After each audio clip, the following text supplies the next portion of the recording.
Good afternoon, everybody. It's Friday afternoon, and I actually took the day off today because we've been running around like crazy, but I did take the day off today and have some stuff planned, like a balloon fight this afternoon, so I'm excited about that with the babies. But I am going to be reading chapter 8 today, and it is from the Something Shiny Journey, which is my story, and the name of it is New Beginnings. So it's New Beginnings and Something Shiny, and I'll be reading that today. So I'm excited about getting started. I can't wait to hear, to see what you guys have to say, and hopefully we're going to have like just a plan to just kind of go over the book together. So I hope that you guys join in on that. If you have any questions, just post them, because we're going to be going back through and writing those down. And please like, share, and comment below, because that's super important. I need you guys' help to, but really this is just me trying to read my story. So in order for God to get me to do it, I had to have a have to there. And so you guys are my have to. But it's really a want to. God knows what I need. Anyway, so the New Beginning, chapter 8. The road was behind us. The mountains were a memory. And we would be crossing the North Carolina border very soon. I couldn't help but to reflect on what I had just experienced. It was fixed inside my heart as if something was raised inside of there. I couldn't describe the feeling other than to say I felt full. Like there were no empty spaces. The vacancy signs had been removed, and I felt completely occupied. The magnitude of God and how much He cared about every single person in our journey echoed inside my heart. From those I shared Jesus with in the hotel lobbies and restaurants, to the relationships of my dad's family being restored. I knew my Father cared deeply about us all, and I knew more than anything people mattered, and so did their relationships. As I sat there in the passenger seat, not really knowing what the future held, I knew God never missed a day or a moment. He is with us. He is with each of us always, and what we think we lose in years, He gives back to us in grace.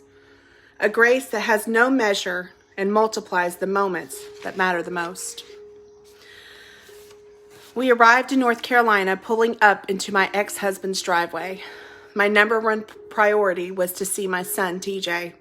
I missed having him with me during the weeks away, but I also knew what God had done inside my heart and how much I had changed. I wondered if anyone would notice what happened to me on the inside by looking at me from the outside. They didn't, but honestly, I did not think they could. This was all new to me. I was about to come face to face with myself and all the decisions I ever made. I had no idea how God would take what I had broken and turn it into a multitude of new beginnings. My ex-husband Eric and his wife Sheila had always been good to me. I appreciated who she was in my life and in our son's life. I don't think she could ever relate to a mother who could walk away from their child because of the mother that she was. She is amazing. I used to refer to her as the soccer mom. Sheila tried to encourage me with her words once. She asked me if I was afraid. At the time, I didn't really know the answer to her question, but now I do. I was afraid. I was afraid I could never be the mom I wanted for my son. She was everything I wanted him to have, and I was thankful for that. I listened to Sheila's supportive words, but never felt like I could compare to the amazing mom that she was. I always wanted what was best for TJ, even if that meant being without me. I mean, I had the capacity to be the fun mom. I could be the weekend mom, the holiday and summer mom, but it was difficult being the everyday mom. When TJ was in kindergarten, I failed miserably at making sure he had breakfast before school. It was the one goal I wanted to achieve, and I couldn't seem to manage even that small of a task, much less be responsible for his daily needs. I was afraid. I was afraid to fail as a mom. I wanted him to have the perfect mom, and there was nothing about me that was perfect. I had yet to realize it because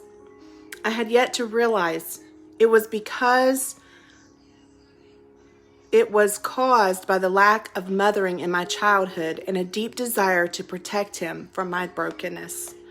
I was happy Eric and Sheila were always easy in dealing with me. They often let TJ leave with me whenever I would show up to get him. So we drove back to my brother's house. It was only about an hour's drive. We pulled into my brother's driveway. A lot had changed. I was returning a new person and was excited to share all that I had seen. My brother and his wife, Kim, were happy to see us all and welcomed us with open arms. He put up with a lot while I was gone, and he did it all to protect me, just like a brother would. Hi, Holly and Joan. Mikey and Kim had become like surrogate parents to TJ. They really do love him like their own, and I love them for that. I can see now how God was providing for my son what I lacked to give him. It was God who was the one taking care of my TJ and loving him in all the ways he needed through other people in his life. We stayed in North Carolina long enough to spend the weekend with TJ. I briefly looked for jobs. I prepared my resume, but it didn't feel as though we were ready to settle in. The trip felt unfinished for some reason. I hadn't yet come into understanding why. It wasn't until my older sister Karen had called from Florida to ask why we hadn't made it to her house yet. I told her that I didn't think we would make it. At which point she said, "You mean you drove all across America and back again, and you're not coming to see me in Florida?" I hadn't even thought of it from her perspective before, but now that she said that, I felt like I needed to go. I needed to go and see her. I mean, when we left New Jersey, I remember feeling like I was packing for Florida. My dad even talked about going to Florida, but I was still unsure. The truth is, I wanted to stay in North Carolina, but I had an uneasy feeling about it for some reason. I remember telling TJ I was going to Florida, but that I would be back, which turned out not to be true. There are moments in life you wish you could take back your words, but can't.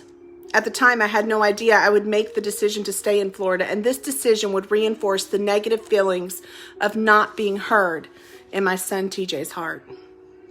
I didn't know the impact my words would have on his heart when I told him I felt like God wanted me to stay in Florida. I didn't have the understanding or ability to explain clearly what I meant when I said those words. Therefore, I believe those words told him that I chose God over him. I'm not sure, but what I do know is my choices affected my son's ability to feel heard, or as it was, unheard. As if to say TJ's voice didn't matter. It was another sign that strengthened a negative message, and I had no idea of the collateral damage I was leaving in the heart of my son. I didn't realize that a 12-year-old could possibly understand the depth of what I meant. I had no idea there was a good chance that the enemy would use the ignorance of my words and the maturity level of his age to reinforce the idea was that we served a God who takes away, which was not the message I wanted him to hear. At the time, I don't believe that either one of us realized the years it would take to work through the pain of feeling rejected. I'm not even sure if we knew how to name the feelings that had surfaced from being rejected, but I believe it was an unintentional consequence of ignorance. Clearly, it was never my intention to be the source of his rejection, but I was, and I knew it. However, that didn't stop God from confronting my heart as I dealt with the pain of feeling guilty for my mistakes, especially those that affected someone I love. How did God bring me comfort? He did it through understanding. Somehow I just knew deep down inside my heart that most people in their 20s did the exact same thing I did, and were experiencing much of the same things TJ was. Perhaps I may never know exactly what he went through, but I know what my heart was telling me, and I know it was not easy for him. Nonetheless, God is still God, and he would use the very thing that was meant to harm TJ for his good. The truth is, we're going to make mistakes, but we shouldn't give our mistakes more power than our ability to change, to grow, and become better. Yes, it is also true our mistakes have the ability to make us stagnant if we let them. We will become like stale old water, putrid from the smell of being dormant with guilt. Do you hear me? If we let them. I think it's important to share with you the understanding I gained about the decision I had made in the earliest parts of my journey with God. I want you to know I lacked knowledge, and that lack had unintentional consequences. It took me lots of time to understand who I was in Christ and to learn the new identity I had living on the inside of me. Without a doubt, I am sure I am not finished, especially not now. But that is what I'm here for, and that is what you're here for too. I had to learn the words that I had used, the actions I had taken before I ever knew Jesus had built a temple in my heart, but not the kind that Christ builds. It was a temple built to keep people out. I had spent years constructing exterior walls as a means of protection. Those walls stopped whatever had the power to intrude on my feelings.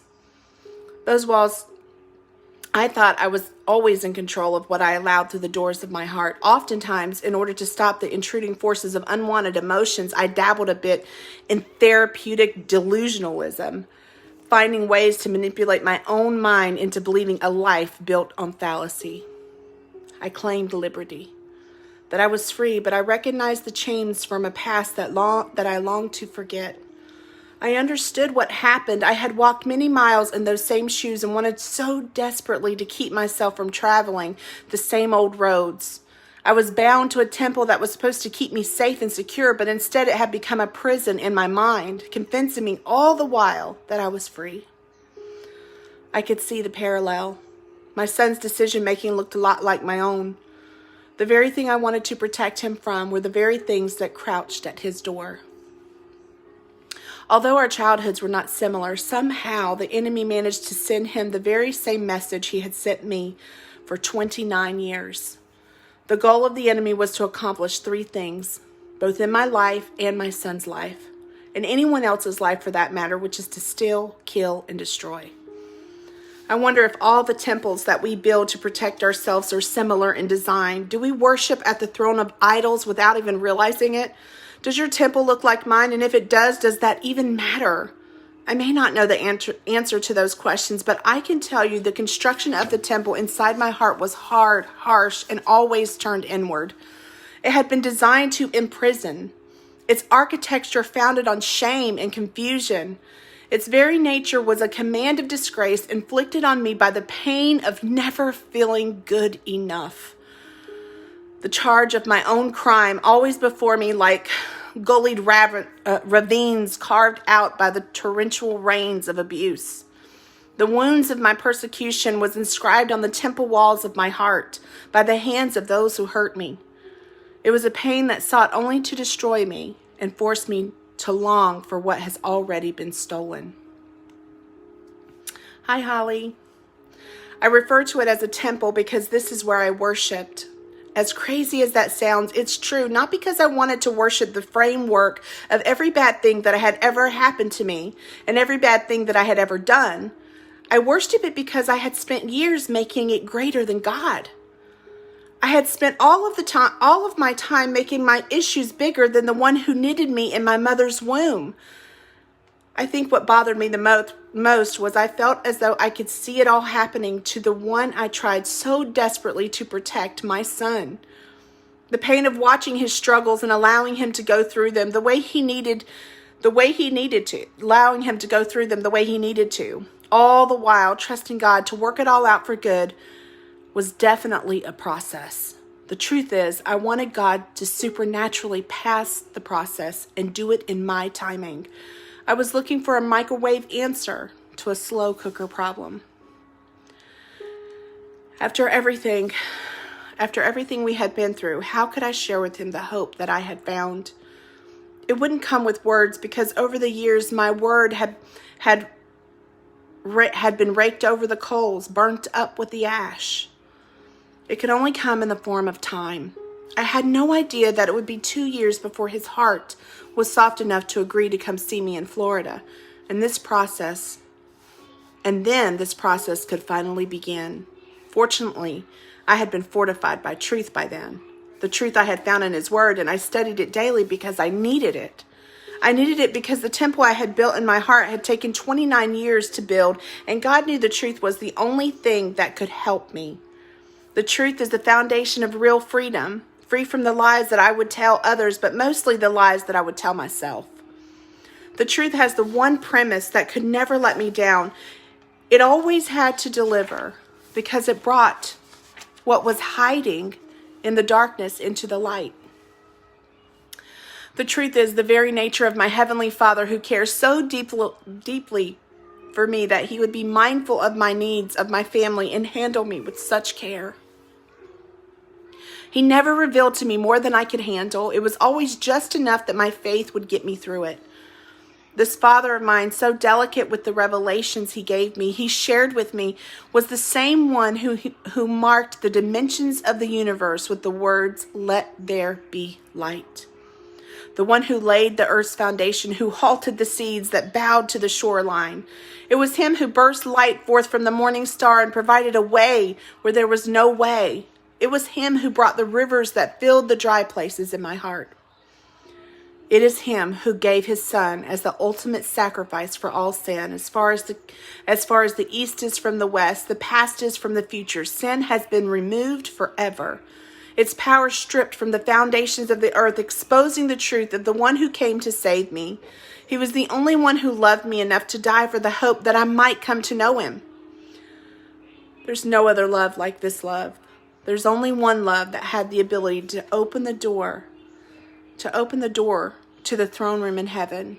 There's only one love who brought the throne room down from its celestial home and placed it inside my heart. And how did it get there? Let me tell you. Let us journey back when the temple in Jerusalem was bustling with the preparations for Passover. You're probably thinking, what in the world does this have to do with this girl's story? But I invite you to stick around. I promise it'll be worth it. People have filled the temples with cattle, sheep, and of course doves for those who couldn't afford the elite sacrificial elements. As Jesus entered his Father's house, his heart was filled with great energy in pursuit of his cause. The zeal to make things right forged into one purpose, the creation of a whip made with cords. He flipped tables and scattered the coins of money changers as he exposed the people who bought, sold, and exchanged money. He demanded the den of thieves and vipers stop turning his Father's house into a market.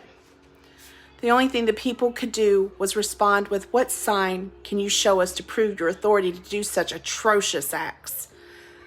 And he responded, "I will destroy this temple and I will raise it again in 3 days." They replied, "You think you will destroy and rebuild this temple that has taken us 46 years to build?" In that moment, the disciples did not understand what Jesus was talking about. Like so many other times, Jesus' words would not make sense until Jesus died and was resurrected. It wasn't until then the disciples remembered what Jesus said on the day he drove out the money changers from the temple. It was in this moment they realized that Jesus is the temple. It was Jesus who faced the harsh reality of God's people who had exchanged his Father's house for a God of lesser value. The truth is, he destroyed the temple, and he destroyed all that the temple stood for. He destroyed the foundations from which it was erected. The temple, which was once the center of worship and sacrifice, could no longer stand in the face of the cross. Its laws and obligations accommodating sacrificial requirements were utterly abolished with one action. It was the edifice of the King's crucifixion. This action exalted the one name above all names. Jesus was nailed to the cross, who lived, who died, and who rose again. In this moment, the same moment that I'm reading this story from John chapter 2, 13 through 22, I'm confronted with every moment that I have exchanged who my Heavenly Father is with what I have done and with what has been done to me. In other words, I'm forever one decision away from choosing the cross, which covers me, or choosing temporary satisfaction, which is fleeting, never sustaining the kind of redemption that only comes from knowing Christ and his finished work. He is the open door to the Father who loves me. I sat there staring at the scriptures as I learned of my Jesus. I'm brought to my knees in awe of the one who thought so highly of me. It was him who took down the temple I had built inside my heart. He saved me from the fabrication of lives that were built by an enemy who hated me without cause. He abolished the laws of what this life had taught me. His truth revealed the unspoken obligations of perfection and ripped them from the framework of my soul. It was Jesus who removed the foundation from which I was born and gave me a new life, a life worth living in the shadows of his glory. He destroyed the temple that was inside my heart in order to rebuild it. If I were calculating it like a human would, I might say it took 40 days to destroy the temple that I had spent 29 years building. The truth is, the moment Jesus said it is finished, as he hung there on the cross, the earthly temple was destroyed. I knew I would be faced with destruction. I knew I would be faced with the destruction I had left in the hearts of those I loved, but I also knew he was with me. The old temple had been destroyed and a new one built in its place, a place where God transforms the ordinary into the extraordinary. A temple built with love, full of corridors that I had not yet discovered, doors that had not been opened, and storehouses full of gifts that I had not yet asked for. I knew Jesus was the temple that was raised inside my heart. I knew he was the reason I was full, and this relationship with him was worth exploring. I also knew, even though I didn't, it would be him that could restore, redeem, and replenish more than I could imagine. He would restore the relationships I had lost. He would multiply the time that had been wasted. In knowing him, I knew I would find a lifetime full of mercies.